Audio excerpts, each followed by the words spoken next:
Support for this podcast and the following message come from Broadway in Fort Lauderdale. Two worlds collide in Rodgers and Hammerstein's The King and I. Hailed as breathtaking and exquisite by the New York Times, the musical is based on the 2015 Tony Award-winning Lincoln Center Theater production. The King and I boasts a score that features such beloved classics as Getting to Know You, Something Wonderful, and Shall We Dance. Don't miss The King and I at the Broward Center, November 20th through December 2nd. Tickets at browardcenter.org.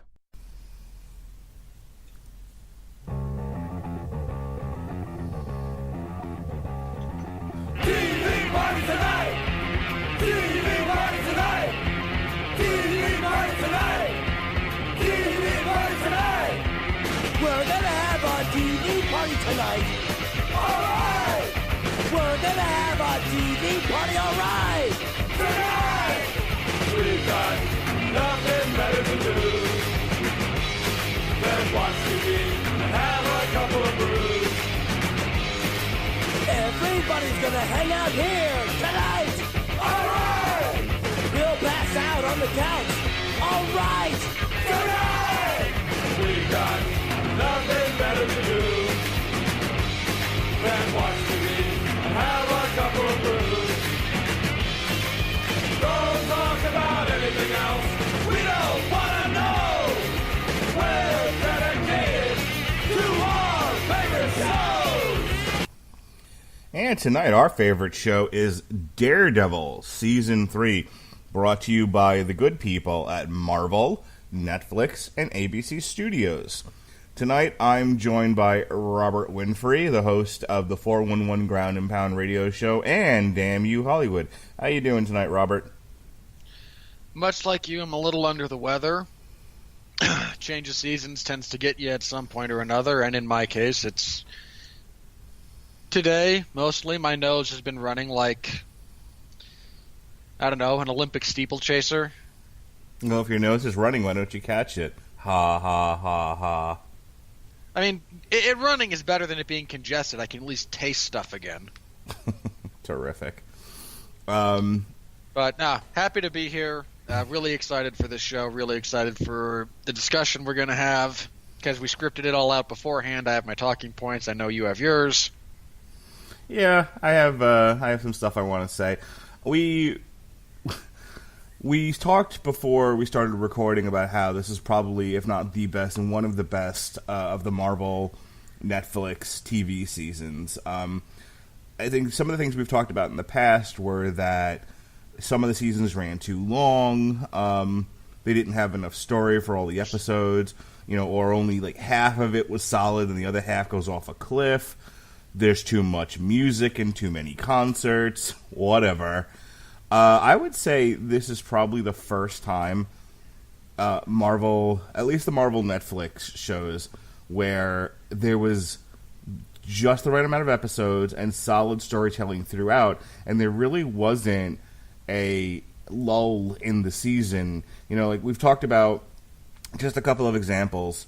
The first season of Iron Fist, that was one of the things we talked about where we felt like there were too many episodes for not enough story. Jessica Jones Season 2 gets to about halfway. God, what a catastrophe. Gets to about halfway, and then it seems to lose its way, and, that's another one that could have dealt with a bit of editing, like, knock off those last 3 episodes. Because, what was the thing with Jessica Jones with Season 2? It was the first 6 episodes, I think, they weren't great, but they were, they were solid. They were going somewhere. And then we get to, oh, your mom's alive, and the whole thing, like, this is the sudden cliff that we have all now fallen off of. Yeah, it just meanders around for a while. I think that, the criticism of Luke Cage from Robert and some others has been too much meandering with the music and not enough sticking to the actual story. And certainly Luke Cage Season 1 was kind of schizophrenic, where we have one villain, then he dies, and then we start all over again with another villain, and he's not nearly as interesting, and it was just, it was weird. Second season was much stronger. In any case, this is probably... In some ways, yes. Again, my other major criticism of Luke Cage Season 2 was about Alfre Woodard. Mm-hmm. Not her acting, mind you, but her character, and the way it was handled around a few different points, I just kind of went... we clearly, when we were laying out this season, we wanted Luke Cage to oppose her at this point, Bushmaster at this point, and then go back to opposing her. And in the interim, we'll have them team up for nebulous reasons. Yeah. And just so little of that actually made sense to me. So I would say, after all of these seasons of television, we finally get to one where there are quibbles, there are issues, but they're really minor in comparison to some of the major ones we've discussed before. This is a highly successful season and a highly enjoyable one. They started with some superior grist for the mill. This is an adaptation, to a degree, of the 6 or 7 part story written by Frank Miller in the Daredevil comic from years past called Born Again, where the Kingpin learns of Matt Murdock's masked identity as the Daredevil, and over a period of time systematically ruins Matt Murdock's life, and then tries to murder him when he has no resources or supports to hold on to. He's a man alone in the world, and he's half crazy by this point. And then he almost succeeds in killing Daredevil. This is pretty much that story, with some twists thrown in there and some subplots involving the FBI. So let's get to it. Just real quick, did you ever read the original Born Again comic? No. Did you happen to listen to the source material that we discussed on it? No. Were you familiar at all with the story before you saw this season of Daredevil? Yes. How? If you've neither read nor heard such things. Because there are other ways of gathering information than listening to your podcast or reading the actual source material. Why don't you share with us what that might be? How did you learn? I have the internet. I have the internet. Okay, so what did you... Stop making me pull teeth. Tell me how you learned about Born Again. I Googled it. Oh, God, okay. I read a couple of synopses. Terrific. Moving on. Our story begins where the Defenders ended. Midland Center, Tower, whatever it was, Midland Circle, has collapsed in on itself and on top of Daredevil, who survives the blowing up of the building by going down the drain pipe like a cockroach and being deposited into the street. I forget how. I'm not doing a plot. I'm not doing a episode by episode plot synopsis, but I feel obliged to at least discuss how this begins. He ends up in the care of Sister Maggie and Father Whoosy-Whatsy. Remember the priest's name offhand? Lantum? Hang on, let me get the... Yeah, Father Lantum. Turns out Sister Maggie is going to end up being his mother, and we'll talk about that in a little bit. But he comes into the care of Sister Maggie. He's in the church, and he is nursed back to health. And the plot goes something like this. In the beginning, he decides that he will no longer live as Matt Murdock, only the Daredevil, and he refuses to wear the suit because he does not believe in what it stands for anymore. But he also doesn't have it. It was mostly destroyed in the explosion and building collapse. But he makes a point of saying, "I refuse to wear the suit. I no longer believe in what it stands for." I think it's worth saying that. Yes, I understand he physically doesn't have it, not like he had a choice. But I guess if he really wanted to, he could have gone back to Gladiator. Melvin. Was that his superhero name? Yeah, Gladiator. Yes. He could have gone back to Gladiator and gotten another one. He specifically chose not to. But he still, wants to get out there and fight evil and such and such. He just wants to be the Daredevil, and he's kind of having a pity party in the beginning. So let's talk about those first couple of episodes. I also need to talk a little bit about where we are with the Kingpin, but I feel like we should focus on the first couple of episodes of just where Matt Murdock / Daredevil is mentally. What did you think of those early beginnings of the season with him, his spirit seemingly crushed, whether it was being hung up on Elektra or just feeling like, there can be no life for Matt Murdock. There can only be the Daredevil for whatever his reasons were. I mean, I'm down with it. This is a guy who has one of the central conflicts of Daredevil's throughout the first 2 seasons was how much him trying to protect those close to him, because what he does will put them in danger. And bear in mind, this is all well-trod material from most superhero stories generally, but it's well-trod for a reason, because it's a valid point.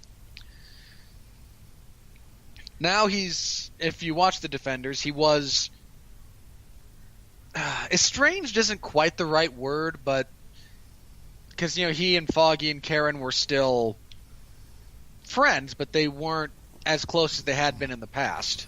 Well, a big part of that is neither one of them thought he should be running out in the night as Daredevil. Foggy didn't believe in the mission. Karen didn't believe in the... Can I talk about that for a second?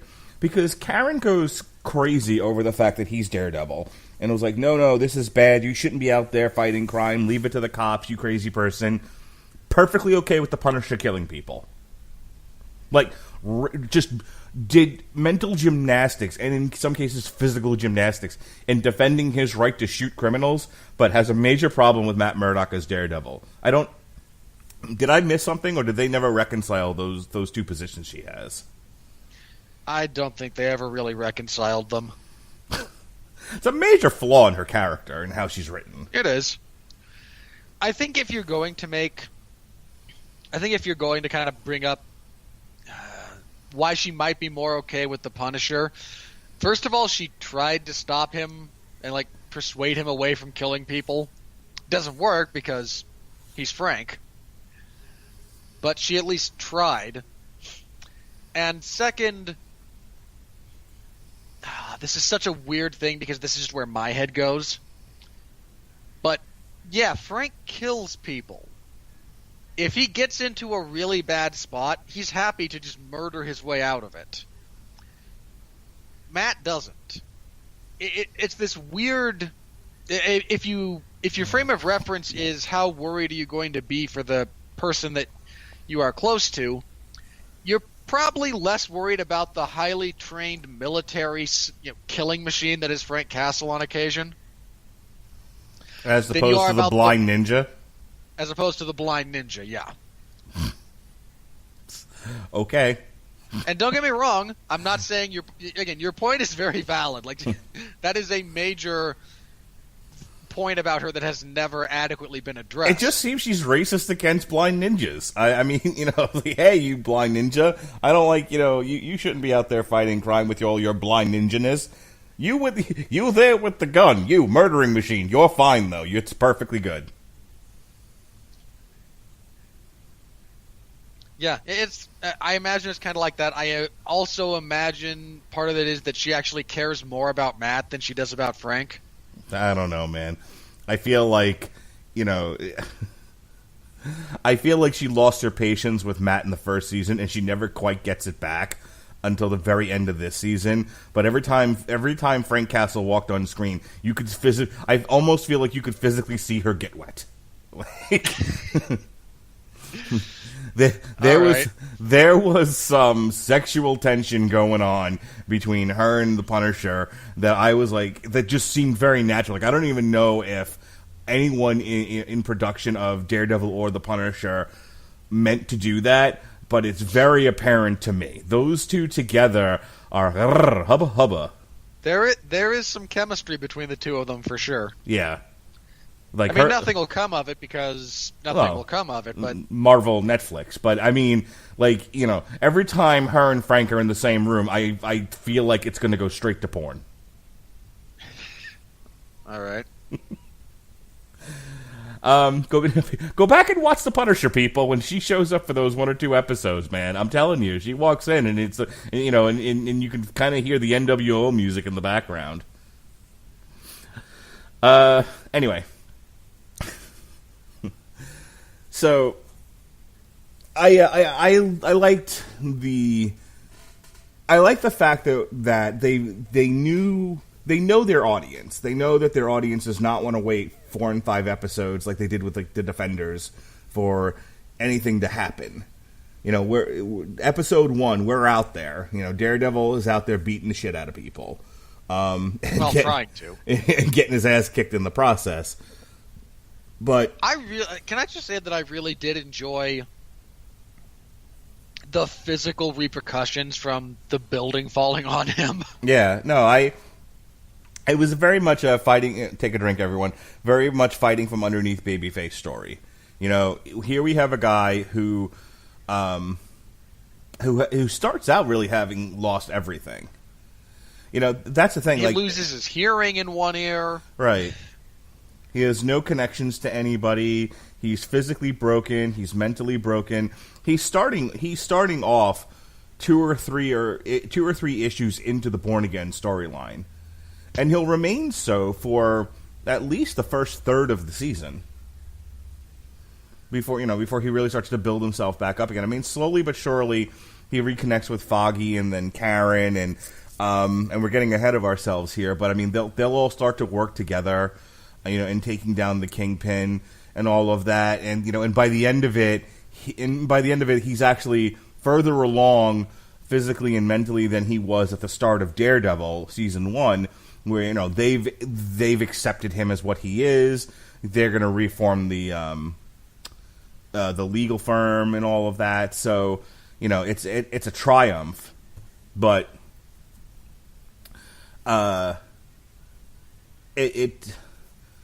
He spends quite a great deal of time just straight broken through, you know, before any of this. I mean, like, there isn't a tremendous amount of the Kingpin stripping things away from him in the series as there is in the comic book. You know, at the beginning of this, he's already in that place. You know what I mean? Well, that's the benefit of adapting something rather than simply translating it. Mm-hmm.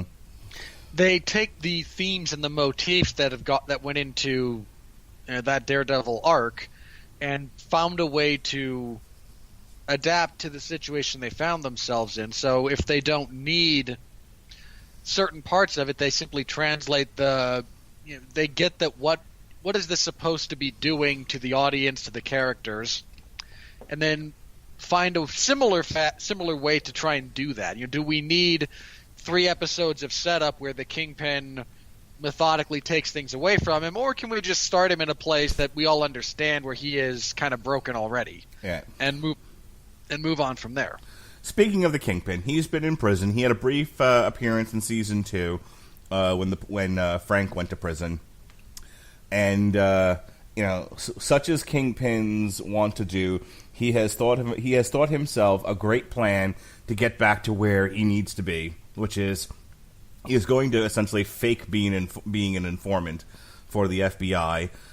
He's going to pick an easy mark, and that mark is Raul Ray Nadeem, as played by Jay Ali.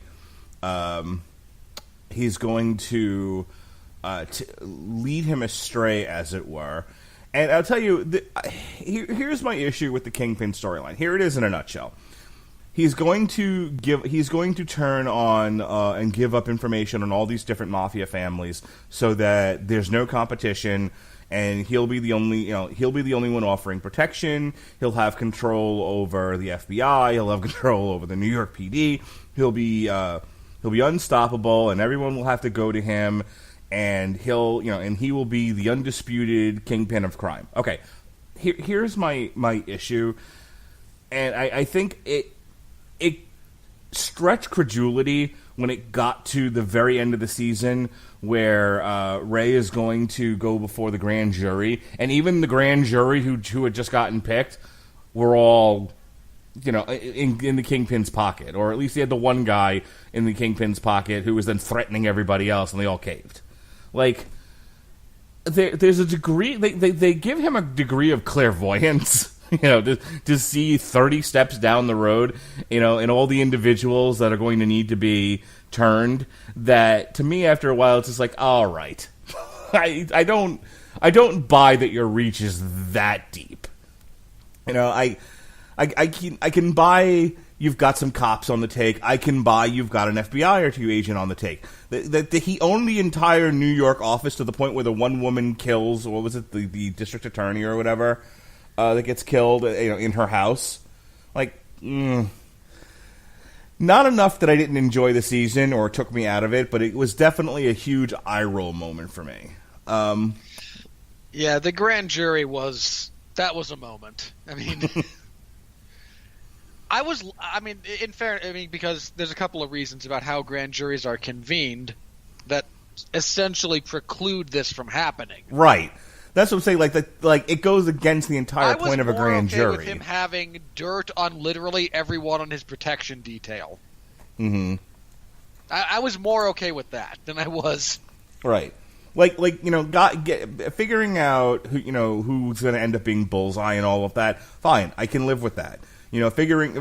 Pegging one guy in the FBI in the New York office that he can manipulate. I was with that. When it turned out to be then the guy's boss, and then it turns out it's essentially the entire FBI office, I'm like, why don't you just make him God at this point? He's the Kingpin of Kingpin wasn't Doctor Doom. You know what I mean? Like they gave him way too much power, and to the point where. And I guess we'll talk about the ending here. I'm going to step back and kind of let you fill in and do your own sort of stream of consciousness thinking about this. But I was like, there becomes a debate over, Kingpin is so powerful that the only way to stop him is by killing him because nothing else works. He's too powerful. He has too far a reach. But in there is the struggle that Matt has, is if he kills him, he loses his sense of self. He loses his sense of right and wrong. He's no better than the Punisher, whom he spent so much time in a philosophical debate with in season 2. Okay, I got all that. And so we get to the end, and it's like, well, nothing else works, so I guess I'll just beat the shit out of you. And when the Kingpin says the only smart thing in that entire sequence, I'll never stop hunting Karen Page and Foggy Nelson, you'll never have a moment of peace. And he goes, I'll go after Vanessa. And Kingpin's like, all right, I give up. Wait, what? You have infinite power, apparently, to get to anybody on Earth. His threat to Vanessa means nothing. I mean, I get that the writers are trying to tell you that the only thing important to Kingpin is this woman. But it's like, in real life, if Daredevil's sitting there like, if you go after Karen and Foggy, I'll go after Vanessa. And he's like, and I'll continue to do what I've been doing. I'll take another stab at killing you. Like, what fucking difference did any of that make? And it was just like, all of these machinations, and this is my one issue with this entire season, is I feel like they had all of these great ideas and no idea how to end it. So they're like, well, we'll just have it with him beating the shit out of him and threatening Vanessa. Good enough. And suddenly Kingpin will give up. It's like the Eddie Izzard joke. It's like, and then we'll win. Like, wait, what? How, you didn't do anything, though. It's just, it just needed a little bit better setup for that ending is all. Just a little bit better. Do you hear what I'm saying? Like, everything the Kingpin did up to that point shows how powerful he is and how little power Matt had. And then they don't know how to end it. They don't know how to deal with this monster that they've created, that they've written. And so Matt just beats the shit out of him. Who the fuck cares? Other than, hooray, the hero beat up the villain. And their big solution to everything is a vague threat towards Vanessa that in reality would have easily been dealt with. I'm going to step back and let you have at it, because I was like, I watched that and I was like, well, as my friend once said, it's like having the best sex you've ever had in your life, and right before you're about to finish, the girl says, "Yuck, get off me." I don't necessarily disagree with you. I think there's a couple of things that made me more okay with it. One is that they have gone to great lengths to establish that this is literally the only other person that he cares about. To the point that he's going to forget he's the Kingpin? Sure, in the moment. Okay. I mean, bear in mind, the degree to which he is going to be good to his word is something that can be explored further. Mm-hmm. In the moment, sure. If he's like, okay, I'm going to kill you, but I can't quite bring myself to do it. I'm not going to stop. If you keep, and his response is, if you keep pushing me, I'm going to kill you, then I'm going to kill her. Or I'm going to kill her in front of you and then kill you. And he kind of, and to elicit an in the moment capitulation that we can work more around later, I'm okay with that. I also really wanted, if this is going to be your setup, that Matt is now going to hang this over his head, that I have evidence she is, what's the word? I cannot remember the word for the life of me. What are you trying to say? I don't know. It's not quite. It's not collusion, but it's. She's an accessory. It's still not that. I don't remember what it is. It'll come to me later. Okay. When it's no longer relevant. But if he's going to hang this threat over Kingpin's head of, I can prove her involvement in this. The corollary needs to be that Kingpin isn't just in jail, but he is somehow crippled in his power base. Right. Like, we just needed a sequence where where like all the legal maneuvering that Foggy had done about the financials and some of the power structure that he's employing, just hit that a little bit. Right. We don't have to. They talked about like the brother, as long as he pays back the loan to the corrupt bank, everything would be fine and no harm, no foul. And I'm like, that they should have crippled Red Lion.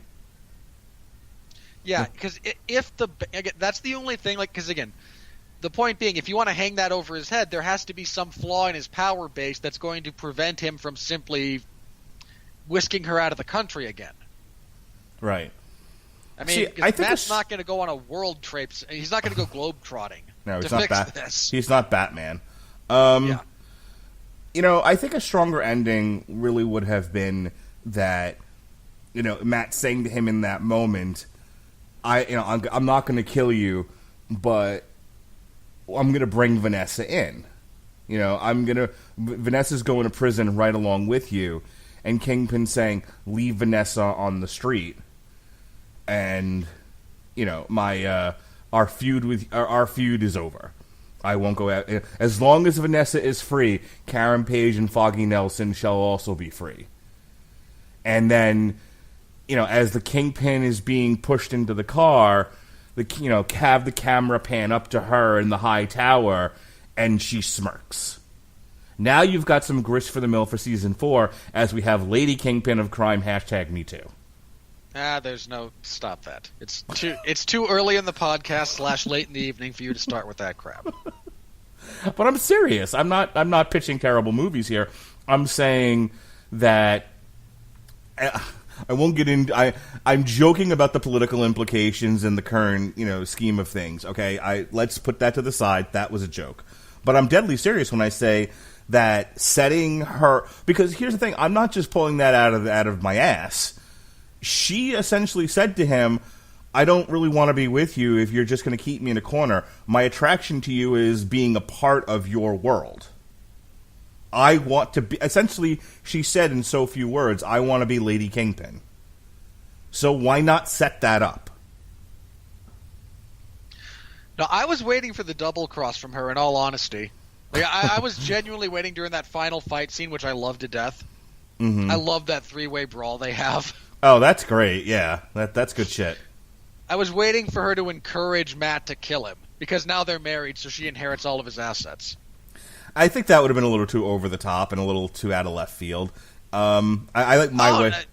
Again, maybe it was just my paranoia watching the last bit of this, but I got that. That's kind of the vibe I started getting from her at the end was, she's playing you. Well, that's the thing. That's what her going to prison undoes all that subtle setup. Because I agree with you. She didn't go to prison. They put her in the cockpit. They were arresting her. Sure, because they arrested everybody, but there's nothing against her. Okay, well, let me walk that back. going to jail. Whether or not she stays in jail and goes off to prison remains to be seen, but she definitely went to jail along with everybody else. That being said, and presumably Kingpin's going back to prison. He's going back. Kingpin's he's kind of screwed as far as that goes. But no, she's fine. Like, there's nothing. Again, the only legal thing that they can hang over her is what Matt has whatever evidence he has proving that she ordered the death of Nadim. Other than that, there's nothing on her. So she hasn't done anything. So going back, right? They were definitely, well, she flat out says to him, "I don't want to be left out of things. I want to be a part of it." Then there's a handful of scenes of her dictating decisions that are being made at the top. You know, where Kingpin and the Fixer are like, "Well, maybe we should just let sleeping dogs lie." She's like, "No, fucking go after him, kill him." Like, okay, so she's definitely asserting herself as, you know, as somebody who's in charge of this racket. It would have made more sense at that point to again do it the way that I suggested, which is if Vanessa's free, Foggy and Karen are free, and then kind of show her like, I didn't even have to do anything. Matt did all the work for me. I got my competition out of the way. Now I'm the Kingpin. See, like, I would have liked to have seen that. The way they did it at the end, I'm like, meh. You know, again, I feel like they didn't really know how to end the season. Like, they wrote all this great stuff, and then they're like, well, we accidentally overpowered the guy, and now we don't know what to do with him. And, you know, it was like, fuck. Matt will threaten to kill Vanessa. It'll be fine. Like, okay. Not so much. I want to hear you talk a little bit more about the Kingpin's machinations and his manipulation of the FBI, because, like I said, I liked the story to a degree until it became so ridiculous and out of control that I was just, I was kind of like, all right, let's get this over with. I really like his idea because it's, if you look at it, it's kind of, there's this really twisted brilliance to it because, especially if you consider, and this is one of the things that I kind of liked about how they've handled him. In the first season, he's got the majority of the NYPD, at least the local precincts, on his payroll. I thought they went a little overboard with that, and they do that again here with the FBI. But the point being, that's where he has focused his attention. That's where he has focused his power, because that's kind of what he wants to focus on is his plans for Hell's Kitchen. So to bring him down, if they can't rely on the locals, they wind up going to the FBI. So in this season, you get a bit of the reverse. He has now focused his attention and his power towards manipulating the FBI, which leaves the locals, the state and city authorities to try and take him down. And I kind of enjoy that he's not, even in his uber powerful state, he still can't reach everywhere. You just have to find the right angle to attack him from. I like that his plan was basically, I'm going to become government-subsidized crime. I mean, he's gains enough undue influence over certain players in the FBI to ensure that they will, do what he says, but he's also, to their point, there are things that he does that, I mean, the whole thing in the beginning after he gives up the Albanians, when they're having that argument about this is a dangerous human being with this track record full of murder and bribery and racketeering and all these other, things. How can we possibly justify cutting a deal with him? And that is the same type of discussion that goes on in the criminal justice world. When the FBI found themselves, deep indebted to the Kingpin and with nowhere else to go, you do have to wonder why they just didn't take the Kingpin out to the woods and shoot him and, stage a murder or lose the body somewhere. I think that's the other thing I came to think about this season, where everyone seems helpless to the Kingpin's machinations. It's like, y'all can get away with murdering him. You do realize that, right? The FBI, I'm pretty certain the FBI, the NYPD, if they really want to lose a body, I'm pretty sure they can. Yeah, and that's true, and I imagine that, he has contingencies in place. Because, again, jokes about his omniscience aside, if you're in his position, you have contingencies in place in case of your death. That's one of the things that everyone in that position should have. Okay, I think I needed to see that. Because there was definitely a part of me that just kept wondering after a while, why doesn't Nadeem just fucking shoot him? And be done with it. Yes, I agree. Like, they're just something to show the blowback beyond the leverage they have. Right. Which would have been, I agree. I would have liked that, but I can also infer it a little bit as far as that goes. But I also kind of like, to that point, I kind of like that a bunch of the times you're watching this season, you go, Frank had a point. Yeah. You just shoot this guy in the head. There's a lot fewer problems. So let's talk about, unless you've got anything more to say about the Kingpin, let's talk about Bullseye for a little bit. Poindexter. What I liked about the introduction of Bullseye was he wasn't just, he wasn't just a hire a thug from Thugs R Us.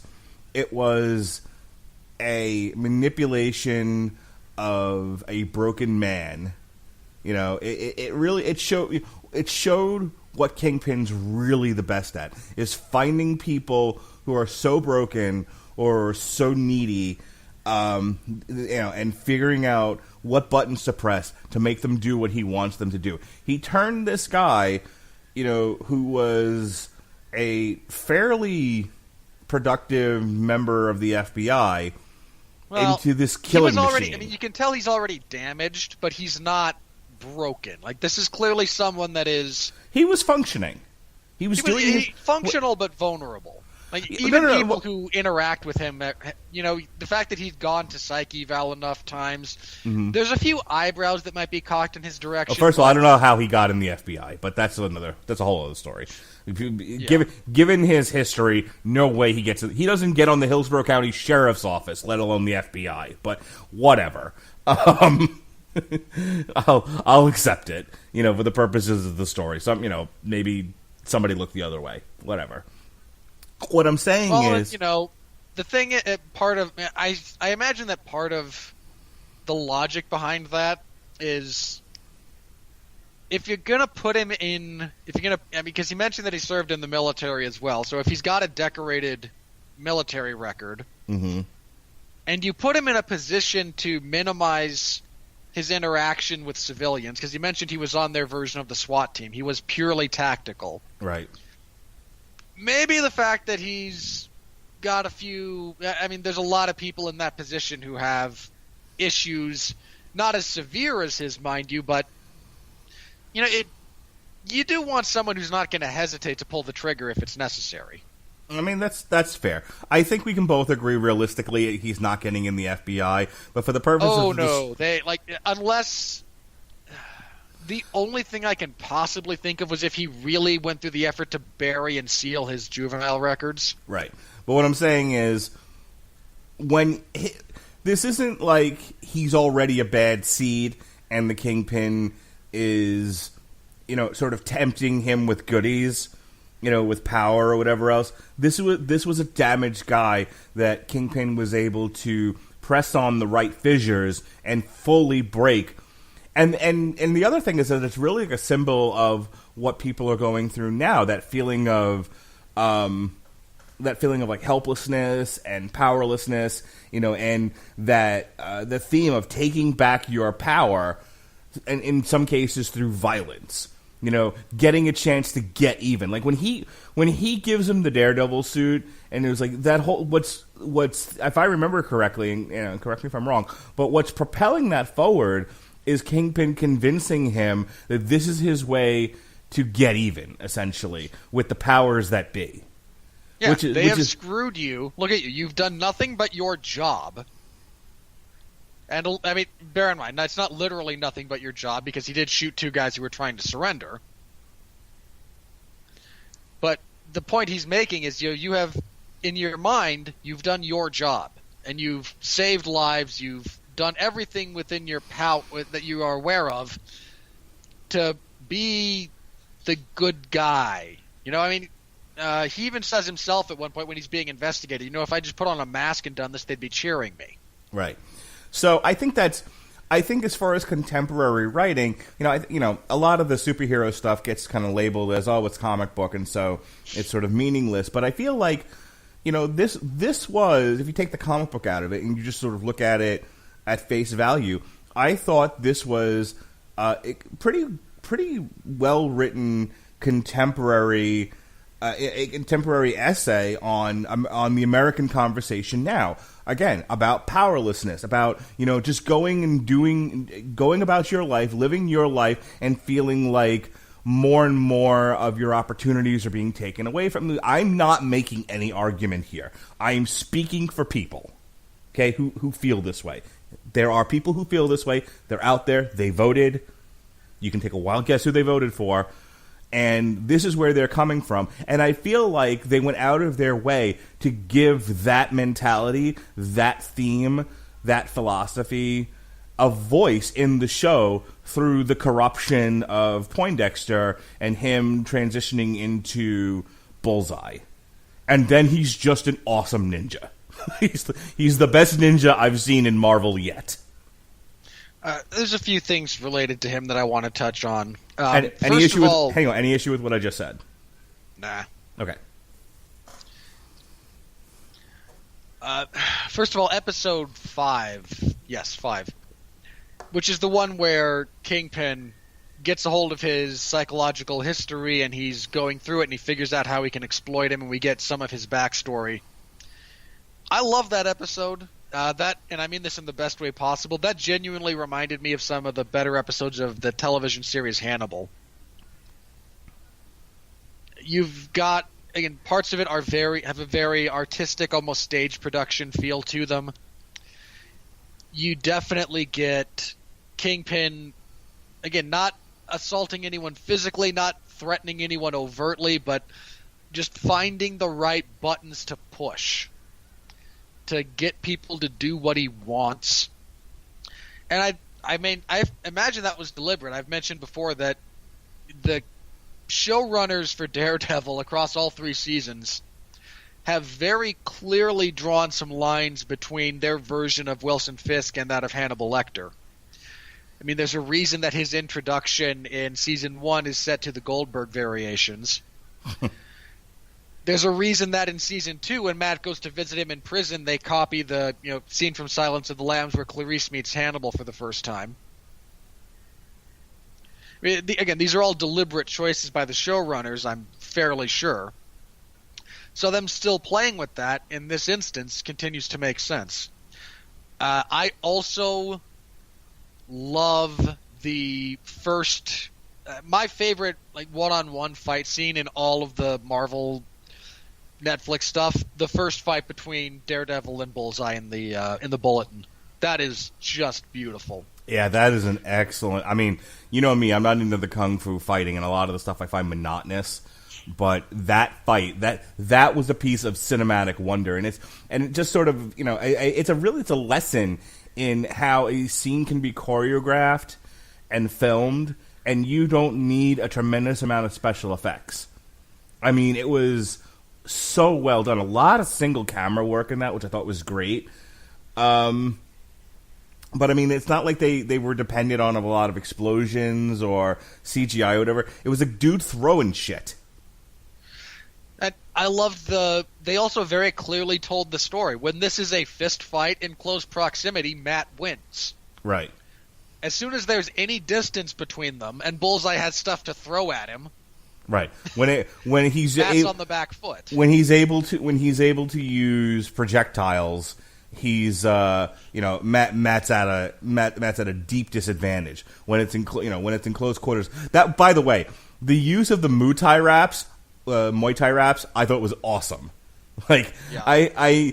it annoyed me that he wouldn't put on the Daredevil suit, and I'm like, well, what are they going to do to make this interesting? What are they going to do to dress this up and, you know, and make it cool, you know, build on what they've already got? Because if he's just going to run around in his fucking long johns again, I'm going to get pretty bored. And then he, you know, and then they even make a point of saying at one point when he puts on the Muay Thai wraps, you know, like, what do you need? His hallucination of his father. Yeah. You know, I loved all of that. You've used Muay Thai wraps, Matty. I need more weight behind my punches. Got to get in close and make it count. Right.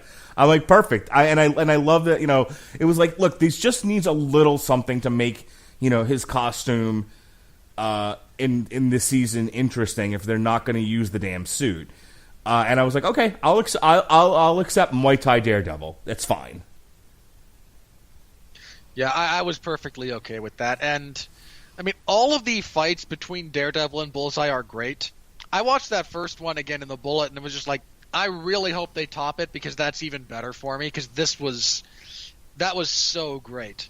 Mm-hmm. I don't think they ever do, but they still produce some good ones. I mean, the fight between them and the Church is good. Again, not quite as great, but very, very good. I also kind of liked that, and this is the fight nerd in me, when you see him fight him in the Church, he actually adopts a slightly different style of fighting. He actually does go more in the Muay Thai style in terms of his body positioning, his attacks. So again, it's subtle stuff that not a lot of people might pick up on, but I appreciated.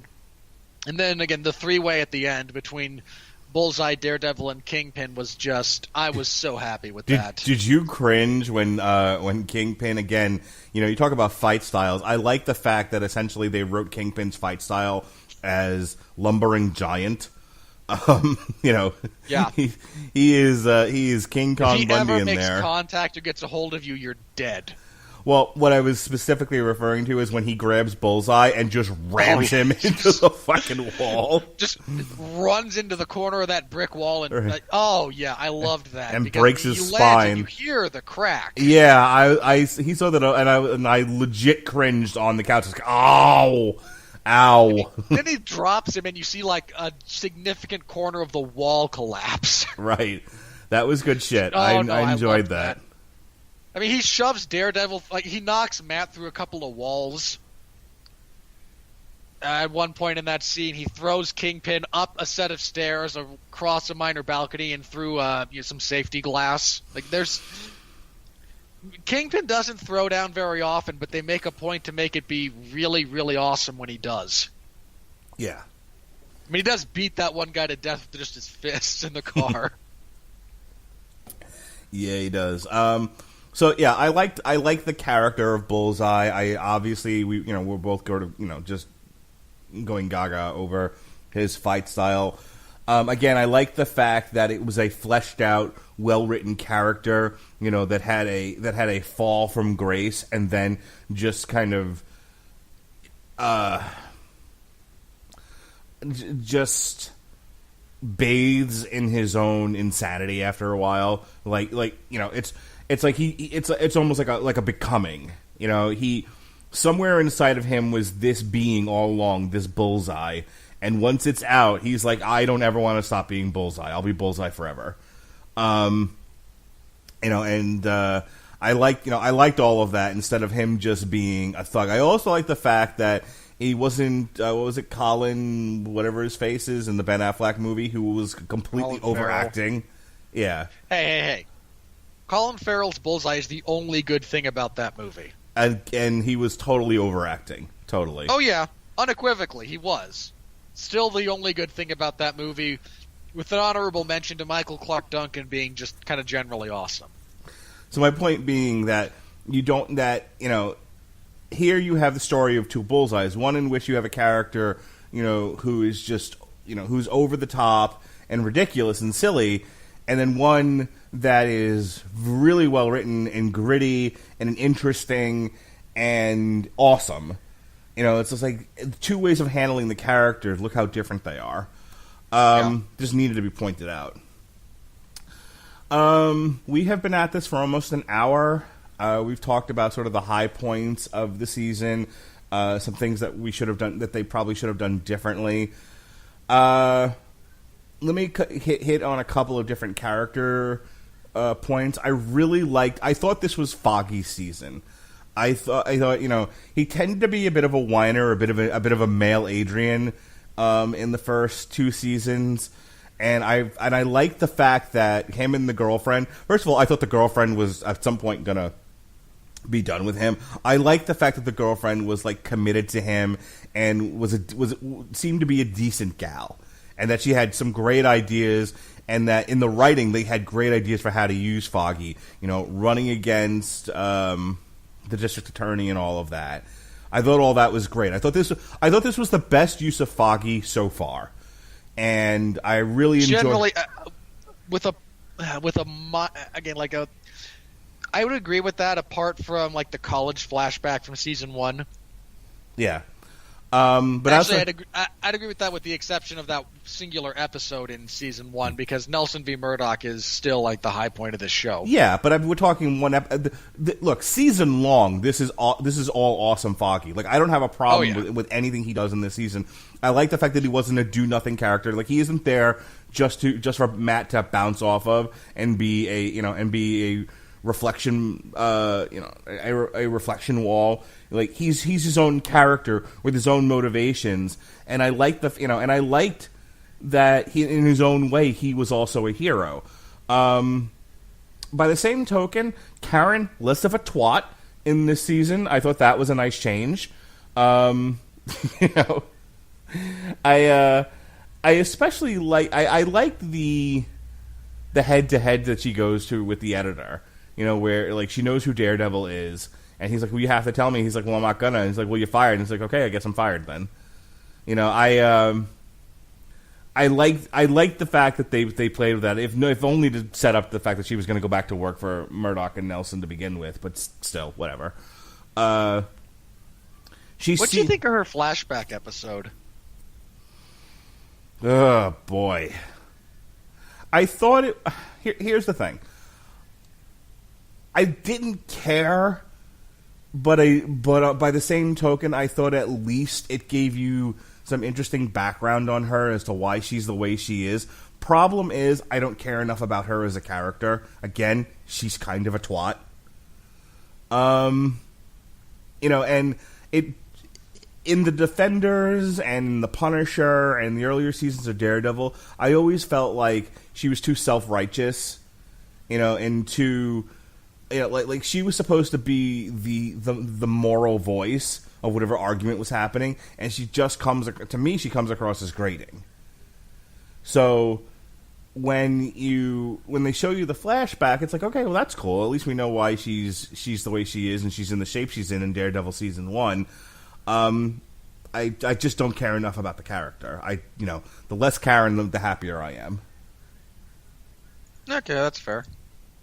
What did you? Hang on, I liked the FBI character Ray.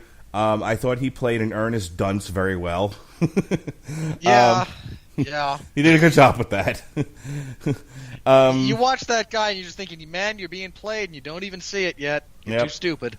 Yeah, I thought the actor played the character very well. I thought he was a good addition to the cast and well used at the end by dying but leaving a testimony in his wake. I thought all that was fine and a good use of the character. Speaking of grading twats, his wife, oy. She didn't. Yeah, you said that offline, and I'm going to give you a chance to back that up. But I didn't find her. She had like 2 scenes where she was like, "Why are you lying to me all the time?" And I was okay with that because she had a point.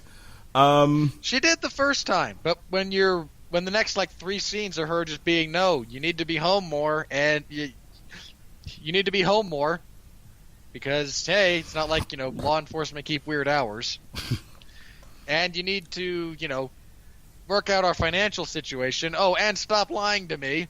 Then all right, I'm going to do my best. An episode and a half maybe later, you could be less of a haranguing. Shows up.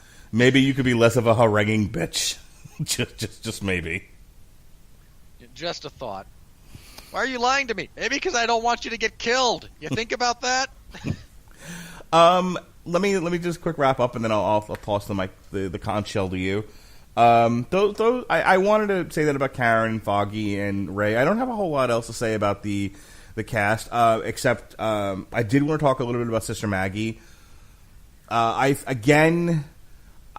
thought there was an appropriate use of mental illness, postpartum depression. I loved her backstory. She was intrigued with this boxer, and she got in head over heels, and you never knew. Here are the facts. You never know how a baby is going to affect you, as a man or a woman. You never know how a baby is going to affect a relationship. I've heard all kinds of stories about how marriages, where people seemingly loved one another, were wrecked by the introduction of children. People's feelings being hurt and feeling displaced in the relationship and all of that. Sometimes children better a relationship. Sometimes, through no fault of their own, they just exist. They got brought into this world by, purposeful action most of the time. They can still wreak havoc on people.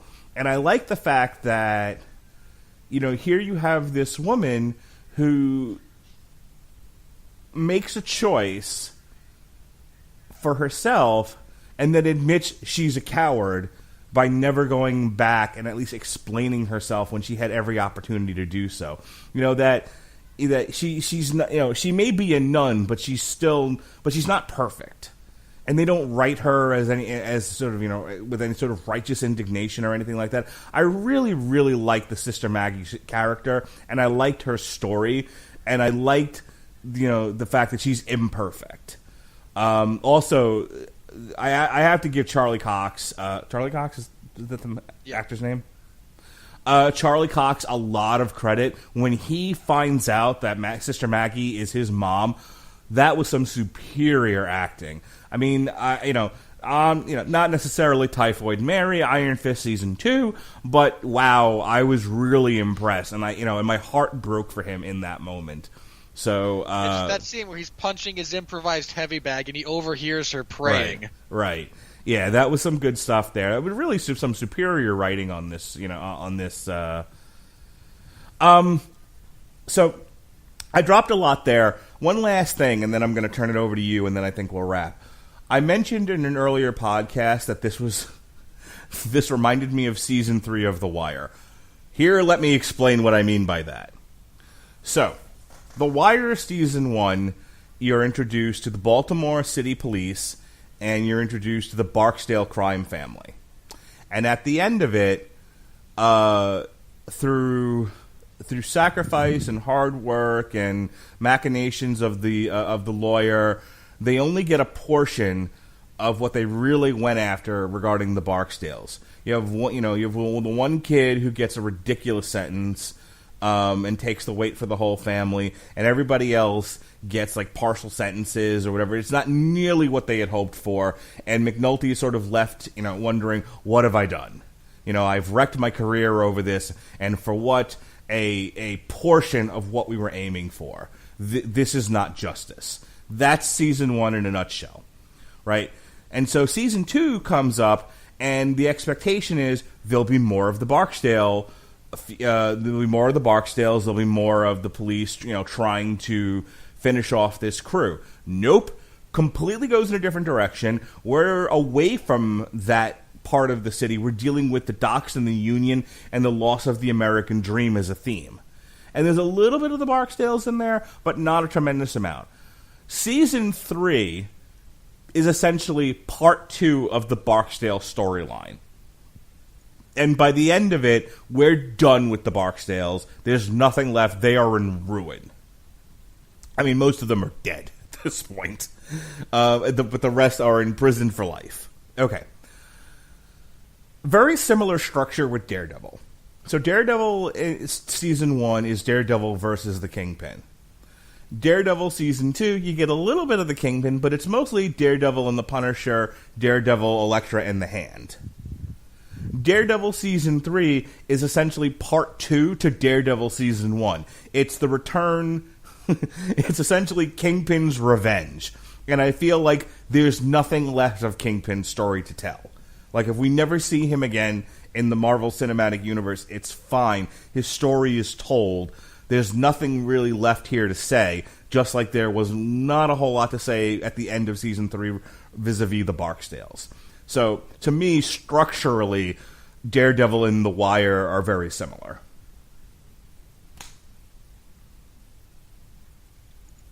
I mean, look, I don't have near the affection for The Wire that you do.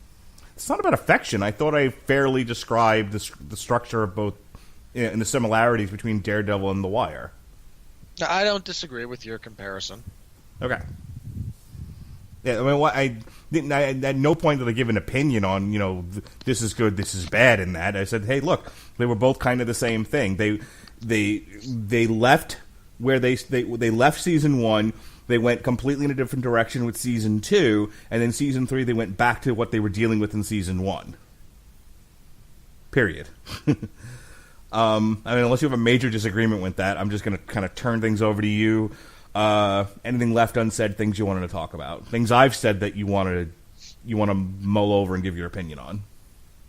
I agree with you on the Sister Maggie character. I really enjoyed her. I mean, again, I knew going into this that character is in the comics Daredevil's mother. I didn't know if they were going to stick with that or not. My only, and this is a really very specific gripe, we mentioned that Matt overhears her praying and that's how he learns that she's his mother. I almost took that as a deliberate de facto confession on her part because he's got super hearing. The fact that the next episode she is shocked that he has learned this kind of struck me. Did you forget? I don't know if she totally knows that, though. Come on, she knows. At this point, it's very obvious that she has at least a sound enough idea of his abilities that she should have been aware. And again, it's a minor gripe, and it's purely personal. But, and again, that's really the only thing I've got there. I agree with you that I liked that. I mean, she even mentions, nowadays we know a lot about postpartum issues and how to handle them. 30 years ago or however old he is, not so much. So they took me away to the church because I was a danger to myself and my child. And, all things considered, that's better than other alternatives. Sure. It's certainly better than strangling the baby in the crib. Or throwing it out a window, or leaving the water running in the bathtub. I mean, there's a number of horrible things that have happened to children whose mothers were dealing with that. Going the Ozark route and drowning it in the water. I haven't seen Ozark, so I'll take your word for it. Yeah, it's pretty horrifying. I mean, Jason Bateman's on the show. It's got to be horrifying. Oh, my God. Anyway, what else? Oh, let's see. We get our contractually obligated single-shot fight sequence in Episode 4. And it's... These have been getting progressively more elaborate for this show. If you're looking for elegance and simplicity, it's Season 1. The hallway fight in Season 1, when he beats up a bunch of faceless goons, he hits one in the head with a microwave and then rescues the kid. All right. It's great. I lean more towards the one in Season 2 when he takes out an entire biker gang over the course of a couple of stories descending stories in a building. That just spoke to me more than anything else. Here, it's him fighting off 3 or 4 guys in a prison, followed by his escape from the prison as it goes into lockdown and a riot is instigated because Wilson Fisk controls the majority of the prison and wants Matt dead. Yeah, that was pretty awesome. It was. I mean, honestly, I don't think you can... I think the only differentiation between those 3 scenes is what you prefer personally. Yeah. Because, again, if you want something that's simple and more on the believable side of things, Season 1. If you want something that's still very combat-based, but clearly ups the ante a little bit, it's Season 2. Because, which is my favorite. If you want something that seems to push more of the technical side of things, including, there's a whole dialogue exchange with him and the Albanian kingpin, before they leave, it's less about the fight, though the fight is great, and more about the entire escape. Because from that last scene when they switched from Kingpin, where he's watching on a monitor, to Matt, there is no cut until he gets out into the cab and passes out. Right. So again, they all do different things, but they're all great. Let me see. I agree with you about Foggy. Foggy is pretty awesome in this season. You know, him dealing with the stuff with his family. His brother just kind of being stupid. Again, his political career, which I imagine will be revived in future seasons if there are any. Yeah, and there might not be. These Netflix Marvel shows are falling dropping like flies. Which, just as an aside, I feel like the Iron Fist and Luke Cage shows. I mean, they're saying that they got axed because social media impressions were down on both of them, and so essentially, the inference is that viewership was down on them, which we don't know because we don't have Netflix viewership numbers. Here's what I'll tell you. I have a sneaking suspicion that quietly Disney is saying, stop, don't renew anything else. What you've renewed is fine, but essentially Jessica Jones season 3, and Punisher season 2, once they're done, we're going to see everything fall off of Netflix because they need content for Disney's streaming service. These shows are all produced by ABC Studios. It's nothing for them to continue to be produced. It was a matter of distribution. I think everything's getting saved for Disney. That's my opinion. Whether or not we'll see Heroes for Hire or independent Iron Fist and Luke Cage. First of all, at this point, they need a movie. They need one long hour and a half to get to where the end of Iron Fist is and the end of Luke Cage season 2 was, to get them on the same page in the same city for there to be a Heroes for Hire. You can't.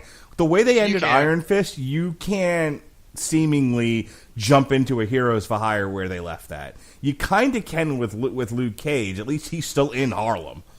But it's still there. Mark, you don't understand. Oh, Jesus. After Avengers 4, just all of this is going to be wiped from continuity. Just accept whatever episode 1 is and where they are and just go with it. It was one of my big gripes about partially Luke Cage, partially Iron Fist. And I know why you did it this way, because you could not leak to the production and writing for these shows that, hey guys, Thanos wins. Right. They could. Yeah, you couldn't end Iron Fist with him turning to dust or some shit like that. In all seriousness, I wanted that to be the last shot of Luke Cage, was him dissolving. Here's what. Not just because I don't like the show, but because I want these things to.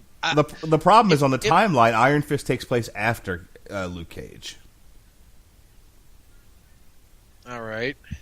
No, if you listen to what Misty says at the end of Iron Fist, she was like, "We're gonna need," when they're talking about what's her face, the girlfriend being the new Iron Fist. She says, "We're gonna need you around." The last time I saw Luke, I did not like what I saw. The last time she saw Luke, he was the king of Harlem. Yeah. So, which is the timeline's really fucked up with these shows because Jessica. All of these ones are taking place. I imagine it's pretty clear that they're taking place at some point in that 2-year gap between Civil War and Infinity War. Well, what I'm saying is, if you're looking at, they all left the Defenders, right? Like the Defenders is your starting marker. Jessica Jones takes place shortly after the Defenders. Daredevil takes place at the end of the Defenders. It literally, as the Defenders is ending, outshoots fucking Daredevil in a pipe. In fairness, we don't know how long he was recuperating. Okay. And Luke Cage is like a few weeks, I guess, after the Defenders. Iron Fist is a few weeks after Luke Cage. Yeah, there's not a whole lot of synchronicity as far as the timelines for these guys. Well, anyway, any issue with my argument that I know you said it doesn't really they don't need a movie to get to Heroes for Hire, whatever. That's such a minor point. I don't feel like arguing it with you. But my contention that we have not seen the last of Iron Fist and Luke Cage and Daredevil and the Punisher and Jessica Jones. We're just not going to see them on Netflix anymore. They'll be on the Disney streaming service. I imagine that's accurate.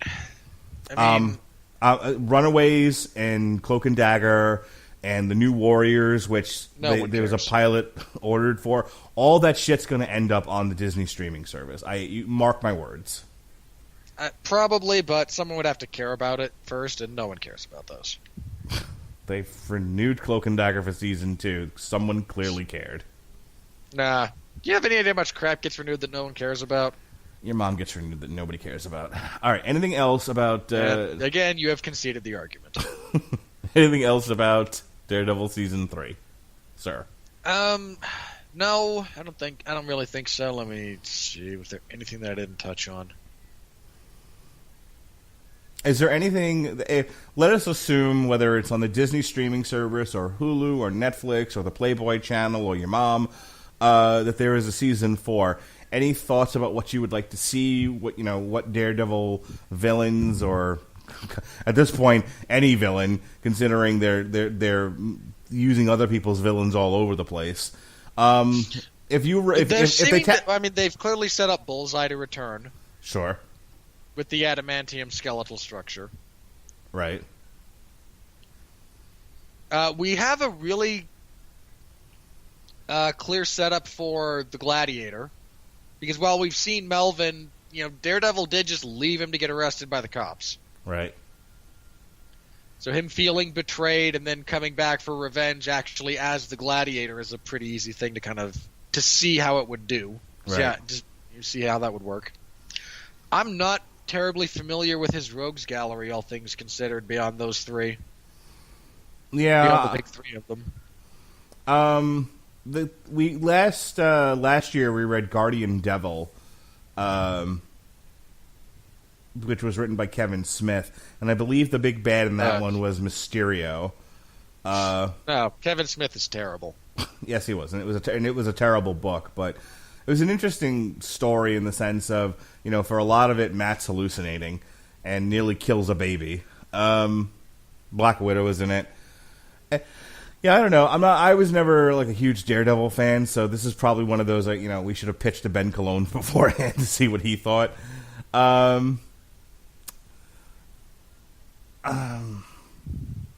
I don't know. After the Kingpin, I'm not really sure, who Daredevil's big bads are. I mean, there's a lot of minor bads. Again, we had The Hand is gone. That was a big one. Seemingly, his big one of the big Daredevil stories is the one where he just becomes possessed by a demonic entity and takes over the Hand, if memory serves. So maybe something along those lines. Hey, they're bringing out Mobius the Living Vampire. That's the Sony Spider-Verse, and so unless Sony gets bought by... That's not a thing. That's never going to actually take off. So unless Sony is just treading water until Disney buys back their property. I 100% agree, but things take time, and stuff goes into production, regardless of where these financial shenanigans might be taking place. Well, in theory, things go into production. Sometimes they don't. They just say they're in production. Hashtag the schedule. No, Gambit, totally under production. I was about to bring up Gambit. Maybe they'll scratch the Gambit movie. We'll get Gambit in season 4 of Daredevil, because why the fuck not? As long as it's Channing Tatum for one episode and he gets shot in the head. All right, screw that character. I think I think we've sufficiently beaten this horse. What do you think? Yeah. Again, this was probably my favorite of the Marvel series, individual seasons. This is right up there with Punisher. For me, this was, again, a few minor notes aside, just excellent from start to finish. I think it's the best written yet. I think it's the number one best written season of Marvel television. Let's just draw a circle around just the Netflix ones, because No. I'm happy to include all of the Marvel television across other platforms as well. This was better than anything on Agents of S.H.I.E.L.D., anything from Cloak and Dagger, anything from The Runaways. Just, it's certainly better than anything with the Inhumans. Really? Because I thought the Inhumans was number one. One with multiple zeros after it. It's the or with a decimal place in front of it. It is 0.1. It is the single best written series season of television written in the Marvel television cinematic universe. Still not my favorite. It's now probably number 2, right under Luke Cage season 2. We're aware of your preferences again, and that's fine. I have mine. So with that said, we're going to close the book on Daredevil Season 3. We had a very lively discussion. Hope you enjoyed it. As far as plugs go, next week we're wrapping up all things Halloween.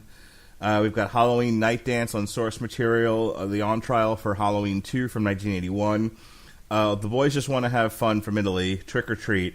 We'll look at their covers album, Reanimated. And then on November 1st, myself and a gang of thousands will celebrate the anniversary of the War of the Worlds broadcast by doing a commentary over Spaced Invaders from 1990. Won't you knock on our door and take a step that is true? November looks like this. We'll be doing Alexis Haina will be joining us for a couple of source materials first. And get this, my father, the infamous communist and homosexual Christopher Rattledge, will be the judge on source material November 5th as we do the second round of DC Meets the Hanna-Barbera characters. Oh, God, those are so bad.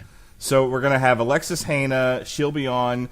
We're all going to pitch our shows to my dad, and he'll choose which one is the least offensive. This is such a bad idea. We've got a couple of TV Party Tonights for you.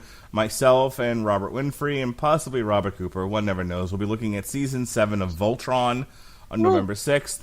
Alexis Haina makes her return. Seriously great season of television from Voltron. A couple of minor quibbles, but other than that, great. Alexis Haina makes her return to TV Party Tonight, talking the chilling adventures of Sabrina. We'll be doing a special Thursday night show of the Metal Hammer of Doom. We'll be looking at the new Soulfly Ritual. Again, Alexis Haina returns to source material on November 12th. We'll be looking at Deadpool Kills the Marvel Universe. Myself and Robert Winfrey will be looking at the Illumination Studios animated Dr. Seuss movie, The Grinch. My son scared to death of The Grinch. I'll mostly be talking about that. Like, doesn't want to the movie. Doesn't Make no. him sit there and watch. I intend to. Believe me, there's a whole plan in place for this. But like, I'm not even joking when I tell you he's like me with the Rankin and Bass, like, you know, Hobbit and Lord of the Rings cartoons, you know, or Raggedy Ann and Andy. So you know, like the Grinch just sits there and goes, "Boy, this is weird." No, it's fucking nightmare fuel. Like, he like cries when the Grinch comes on television. I can't wait to bring him to this movie and torture him. Good. Toughen him up. That's right. Metal Hammer of Doom returned to its proper Wednesday slot on November 14th. We're going to be looking at Hardcore Icon, Sick of It All, Wake the Sleeping Dragon, baby. Mark, I have to tell you something else, because you're getting to the point where you're probably going to mention that you're reviewing Titans in January, but go on. It's awful. Just don't. Just don't. I'm 2 episodes into it, and they've already killed one of the Hawk and Dove characters. Just don't watch it. That's the only way the stuff will go away. Okay, thanks. We'll be celebrating Veterans Day. I have to remind them we're doing this, but we'll be doing it on Thursday, November 15th. It'll be Our World War with our good friend from the Canadian office, Andrew Graham. That's another TV Party Tonight. Gavin Napier of the Casual Heroes will deign to come on the Source Material podcast and talk Justice League America, The Tornado's Path. We'll be reviewing Fantastic Beasts, The Crimes of Grindelwald on Damn You Hollywood on the 20th.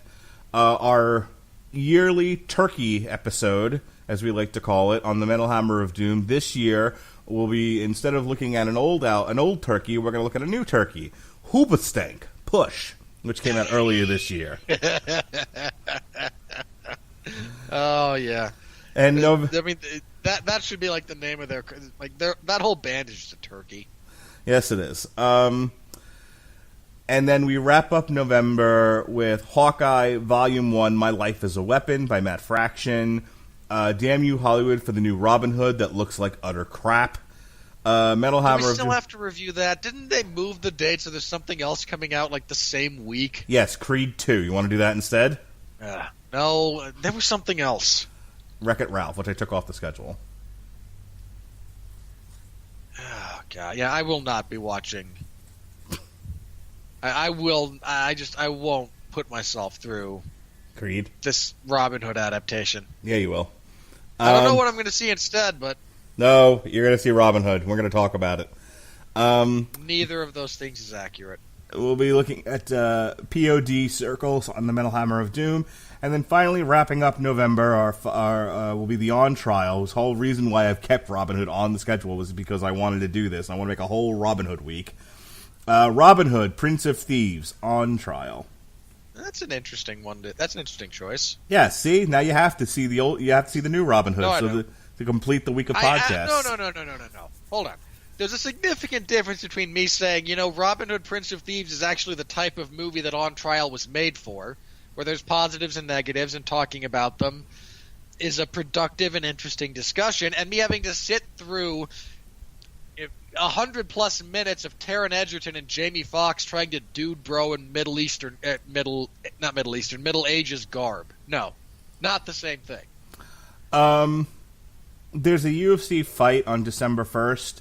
If it's not taking place at the same time as Deontay Wilder versus Tyson Fury, then Robert Winfrey, myself, and Pat Mullen will be doing alternative commentary for that fight. I've decided. Where we just relentlessly mock both of them for being terrible. I like Deontay Wilder. Alabama strong. Of course you do. Of course you do. He's not good, but he's a wild man power puncher. That is exactly what you like in a fighter. And he looks like he's good. I mean, it looks like he's got like the arm length of the fucking wingspan of a 747. He does have enormously long arms. And then there's Fat Tyson Fury. That's right. I'm very excited for this fight. Either the UFC needs to not have that fight on at the same time, or you need to tell Larry you're taking that night off. We need to talk about this fight. No, while it's happening. I would rather watch a crappy UFC fight night than Wilder and Fury. Well, at least I assume I'm putting it on the schedule now. Myself and Pat will be doing it, so there. Yeah, hopefully I can be on just to laugh at it, because I genuinely want to be on that show so I can hang out, watch those two, I mean, they really need to set up windmills on the outside of the ring for these two. That's a Showtime pay-per-view, right? Like it's a regular pay-per-view. I don't know. I don't care. Okay. I'll have to get with Pat beforehand. This has to happen. I have to talk about this fight. All right. Real quick question for you. Superman, the original 1970-ish movie with Christopher Reeve, is coming to theaters. I'm definitely taking my daughter. Do I take the 4-year-old? Ooh. Yeah. Probably not. I don't think he could. I mean, I like that movie. It's one of the better Superman movies out there. Right, but it's not. I mean, when you've got a 4-year-old who can't sit still in a movie theater, for children's flicks, I'm not sure this is a good idea. But it's Superman. No, that is probably not a good movie for an ADD 4-year-old. Like, just not a good. Okay. And bear in mind, when I say an ADD 4-year-old, I don't mean that your son should be diagnosed. I mean he's 4. Yeah, I knew what you meant. I was not offended. Yeah, I'm probably going to leave him home, and I feel bad because I should be taking my son, to see Superman. He just needs to be a lot older, But that's okay. At least another 2 years. But that's okay. We tried to raise my daughter gender neutral, and there's no reason why she can't go see Superman 2. So she can grow up to be a bi-gender fluid plus something or other. Yeah. She couldn't be any less gender neutral. Nothing we did worked. I am sure. If she were any more girlish, I wouldn't know what to do with myself. She's going to for her birthday. She wants to redecorate her room. I'm wildly curious as to what she's going to come up with. I'm pretty sure there's going to be Eiffel Towers everywhere. She's quite French. She's quite the Francophile. Well, there are worse cultures to admire. Indeed. All right, that's enough of my blathering. Time for your turn to blather. Apart from everything Mark mentioned, because it kills my soul, to just realize all the crap I have to watch. There's so much crap. And every now and then there's something good. Like this. Or, actually, again, the latest season of Voltron was surprisingly good. And I say that as a guy who really enjoyed what they've done so far. This might have been their best season, all things considered. So you can tune in to hear us talk about that. Mostly you can find me Sundays on the 411 Ground and Pound radio show, where I take a look into the wide, wacky, wonderful world of mixed martial arts. Trying to recover from last week's episode, which, let me put it charitably, it went off the rails a time or two. It was previewing a crappy Fight Night card. No one cares. This week we will be reviewing said crappy Fight Night card and previewing UFC 230. The dad bod meets the bigger dad bod. It's going to be black on fat crime. It's fat black on fat black crime. All right. Daniel Cormier, Mr. Dad bod, who will still knock you out cold. Who will still kill you, by the way. Like, I say that jokingly because I know Daniel Cormier is a supremely gifted fighter who would destroy me, or you, for that matter, without issue. Against Derek Lewis, who is bigger. Who has hot balls. Who took off his shorts for a post-fight interview once, and when asked why, he said, because my balls was hot. That's a quote, y'all. My balls was hot. Genuine quote. What he said on the mic as he's standing there in his underwear after getting his ass kicked for 13 and a half minutes and landing a Hail Mary right hand to win the fight. It's not a bad pay-per-view. It's just not all that great. I mean, Lewis and Cormier is not competitive. The co-main event is now Weidman and Jacare, which is a solid fight. Jeez, those are all middleweights and one heavyweight fight on the main card. There are 4 middleweight fights. But Derek Brunson and Israel Adesanya is not bad. That one sucks. Branch and Cannonier might be alright. And then again, Weidman and Souza is solid. And then again, Cormier is going to beat Derek Lewis. And we're all going to die a little bit inside watching it because Derek Lewis does not have watchable fights. So you can hear us preview that event. That should be fun. And we'll talk about all the major news, including stuff that broke recently about the UFC essentially trading Demetrius Johnson to ONE FC in exchange for Ben Askren. I said it after Henry Cejudo won and immediately said I want to go up and fight TJ Dillashaw. They're shutting down flyweight, folks. Oh, they're just going to get rid of the division? It's not official yet, but, I mean, come on. I imagine that's what they're going to do.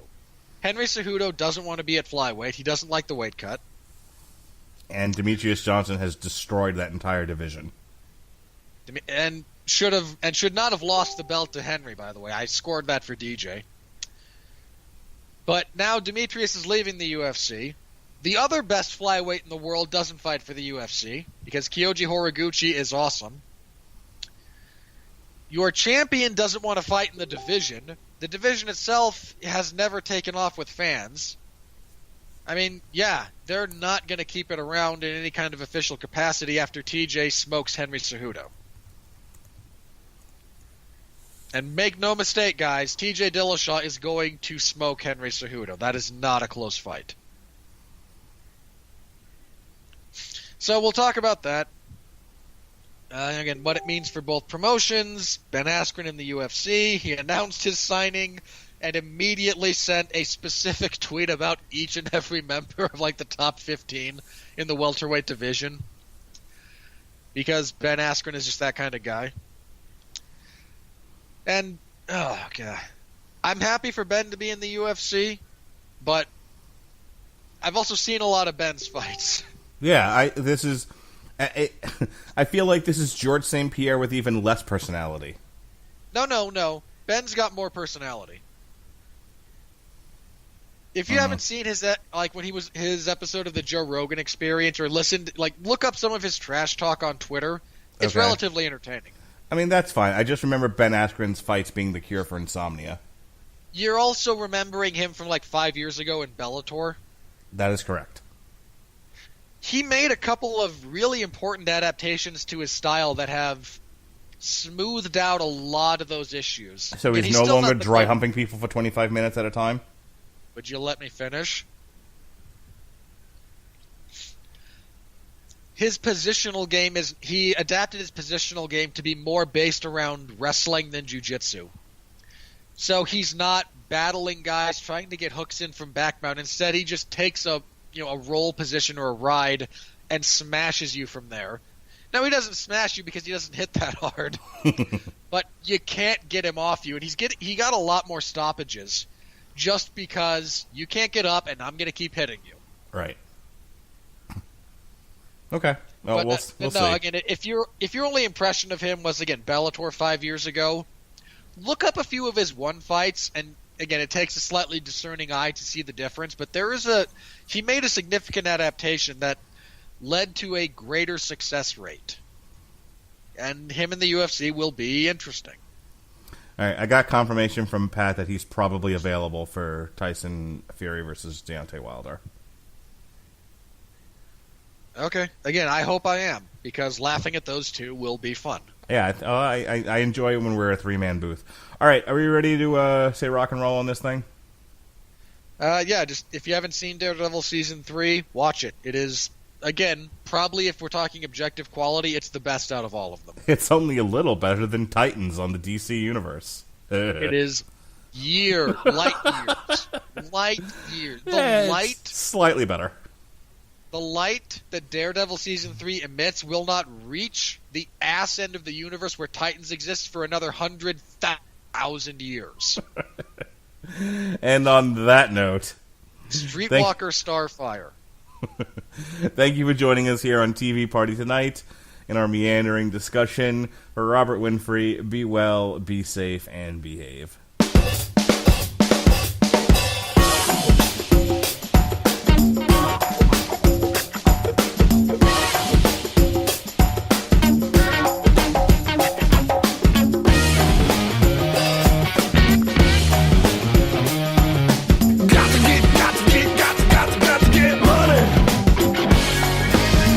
Support for this podcast and the following message come from Broadway in Fort Lauderdale. Rodgers and Hammerstein's The King and I, based on the 2015 Tony Award-winning production, is breathtaking and exquisite, says the New York Times. November 20th through December 2nd. Tickets at browardcenter.org.